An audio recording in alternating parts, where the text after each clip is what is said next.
Hey,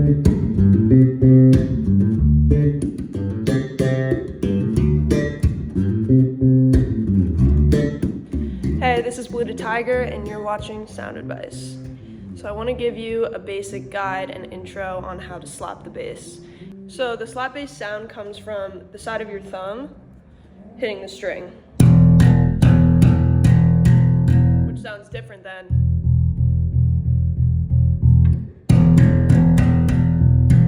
more aggressive, it's brighter.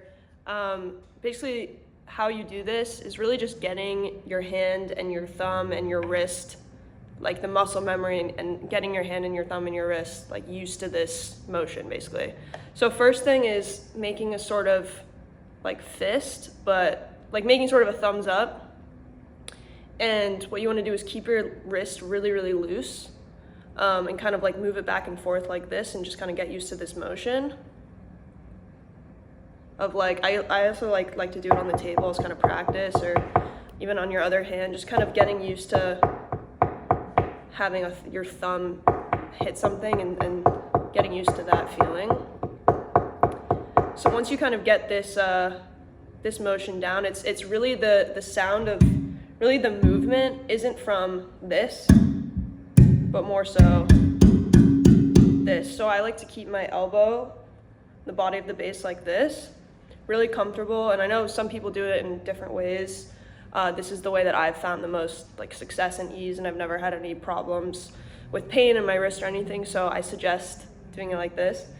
But you basically want to keep your hand, your wrist very loose, and your elbow on the body of the bass like this, and kind of rest your hand on the strings.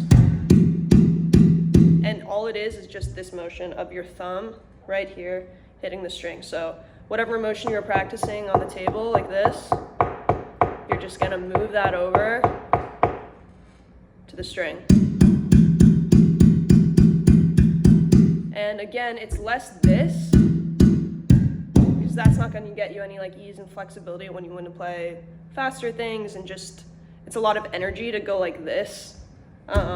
It's really about kind of like relaxing your hand here and letting your kind of like wrist just like bounce off the strings, and having your thumb just really bounce off the strings pretty lightly. So once you get that motion down, I would just practice like on the E string.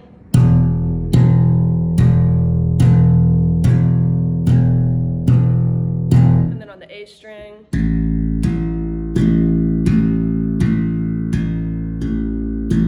D string, G string. Like I would just practice that motion and trying to get that sound on every string. It might be frustrating at first. When I first started to learn how to slap, like I could not get the sound to happen. It just like my hand was hitting all the strings and all this stuff, so don't get discouraged. It really is just the muscle memory of like, yeah, it's really just the muscle memory of knowing how your hand is supposed to hit to get that specific sound. So I would just practice it all day. Sit in front of the TV, practice it while you're not paying attention. Just get it really, really ingrained in your brain.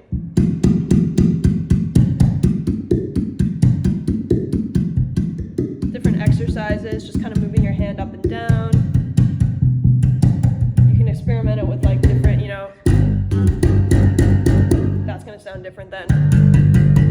So that's why I put my hand closer to the neck, because that's where I feel like it has the best sound. Yeah, once you're used to kind of playing those open strings and getting that sound, I would move it over to some notes and try to get different notes on the bass. So you can start with G, A,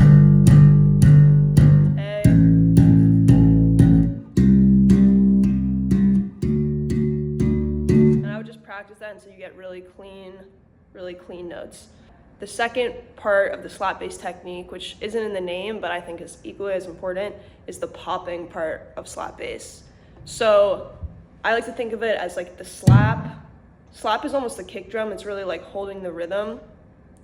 It's really holding like just the groove down, and the pop is kind of, the pops are accenting it, almost like the snare, because they're like higher in frequency. It's a little bit different of a sound.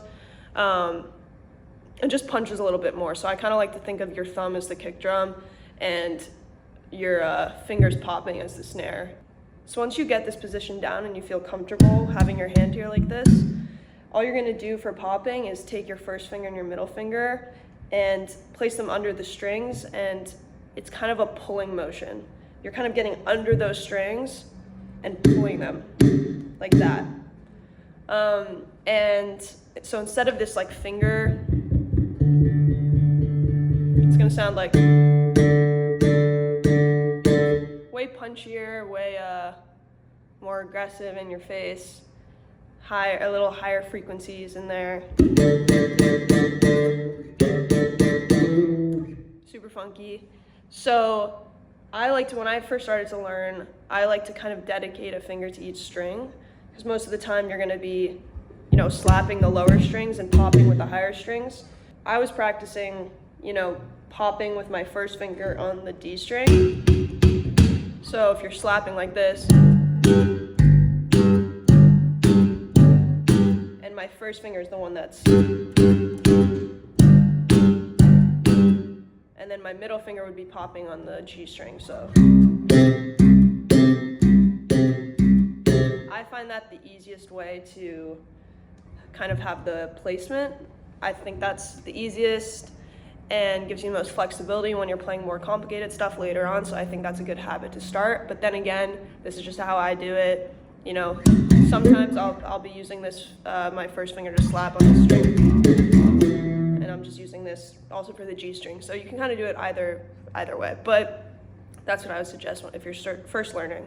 So once you feel really good about making both of those sounds with your right hand, you can start getting funky and getting fun on the fretboard, like. You